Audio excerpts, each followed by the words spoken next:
वडा खायला आलोय, पण वडामुळे सारखा वडा नाही राव. कढी लय भारी, पण कढीची टेस्ट,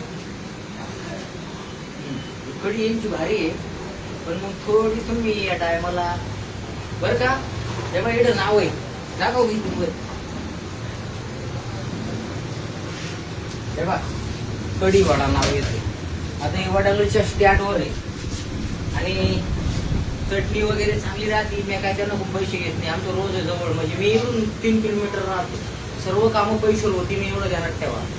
नाही तर मग उठान माझी काढायची, माझी दोवाने काढून घे, मग म्हणजे गाणे बिणे मकाचे म्हणतो आणि मग मागे मला वेळ नाही बरं काय कामाला. म्हणून आता हे आमची प्रेमाचे संबंध आहे आणि एकच नंबर कढी. आणि ज्यांनी खाली त्यांना माहीत असेल काय टेस्टी नाही, म्हणून आम्ही इथे येत असतो. आणि कढीची चव, चटणीची चव एकदम भारी. बरं एकदा नाव दाखव, नावच काय आहे पा, कढी वडा स्पेशल. हा, आणि तुमच्या याचं नाव पुढं काय?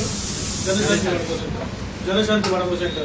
हा, आणि तेव्हा मालकाला दाखव, त्यांचे वड्याचे मालक. नाव बोला बोला, त्याच्यात काय नाव आहे? जनशांती वडापाव सेंटर. हा, जनशांती वडापाव सेंटर. बोलवा कॅमेरा. जनशांती वडापाव सेंटर एकदम वडांगळीच्याच म्हणजे रोडला टच आहे खालतीच्या साईडनं. आता आम्ही ते खातोय वडापाव आणि कढीची चव भारी आहे बरं का. एक दिवस अवश्य या, भेट द्या कधी तर आले डोंगरीवर बरं का. आणि मग माझ्या तुम्ही शिन्नर बिन्नरपेक्षा टेस्टिंग भारी आणि एकच नंबर आहे. हा, बाळू काकांचा सुप्रसिद्ध वडा वडांगळीकर. आणि जाहिरातीला काय आपल्याकडे आता सध्या येऊ नका. काही मला असं फसवलंय, एक बोलतो हे आमचं घरचं हॉटेल आहे म्हणून काढली. काही असे मला सदा भाऊ मला आहे ना दिलीची ओपनिंग करायची, तुझ्या बापाच्या डोळ्यात चिवडा टाक, कळालं का तुला? आणि मला आहे ना हॉटेलची ओपनिंग करायची, तुझा सासरा बोलव आणि अंडोर पॅन्टवर त्याला आंघोळ घाल. मला डोकं सेट राहतो म्हणून यायचं नाही, कोणी करतोच नाही. मोठा माणूस आहे घरी, काय एक बागायचे 4 विहिरी, तुझ्या सारख्याला उलट मी प्रमोशनला बोलू.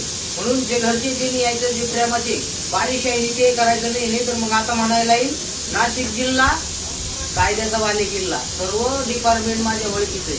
म्हणून पुढचं पाऊल घ्यायला नका लावू, मी नका ते नका करू. आणि जनसेवा वडापाव सेंटर याला एक दिवस भेट द्या. धन्यवाद.